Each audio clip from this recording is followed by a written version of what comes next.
Ozieri e l'intero comando provinciale dei Vigili del Fuoco di Sassari si sono svegliati con un vuoto incolmabile. L'8 marzo non è stata solo una data di cronaca, ma il giorno in cui Logudoro ha perso uno dei suoi figli più stimati. Io sono Matteo e ti ringrazio per essere qui sull'Isola Informa. E oggi ci stringiamo attorno alla comunità di Ozieri e al comando provinciale dei Vigili del Fuoco di Sassari per onorare la memoria di Luigi Secchi. Un uomo stimato e un punto di riferimento per molti, scomparso improvvisamente. Se credi nel valore di un'informazione che dà voce al suo territorio e alle sue persone, aiutami iscrivendoti al canale e lasciando un like. Luigi Secchi, 50 anni, vigile del fuoco e sportivo appassionato, se n'è andato all'improvviso, lasciando un'intera comunità nel dolore. Un infarto fulminante che ha spezzato la vita di Luigi in modo repentino. Non c'è stato tempo per i saluti, solo lo sgomento per una scomparsa avvenuta troppo presto.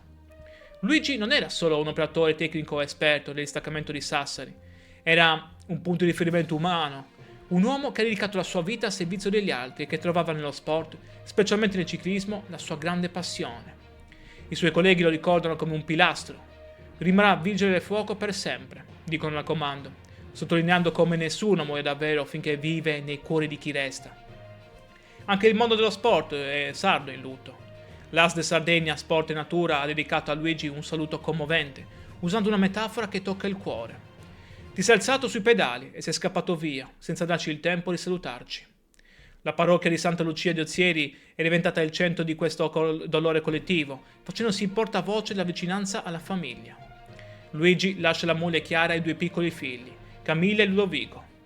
In queste ore le istituzioni e i cittadini si stringono attorno a loro, ai genitori e ai parenti, in un abbraccio che attraversa tutto il territorio del Sassarese. La scomparsa di Luigi Secchi è la perdita di un servitore dello Stato esemplare e di un cittadino attivo. In attesa che vengano ufficializzate le esequie della parrocchia di Santa Lucia, resta il ricordo di un uomo che ha saputo farsi voler bene da tutti. Mando le mie condoglianze alla famiglia di Luigi e al comando provinciale dei Vigili del Fuoco di Sassari. Ti chiedo di farlo anche tu se ti fa piacere, scrivendo un messaggio nei commenti. Per continuare a restare aggiornato sulla cronaca e sui fatti che toccano vicino la nostra isola, supportami con un like e con la tua iscrizione al canale. Grazie per la tua presenza e la tua attenzione. A Sibire.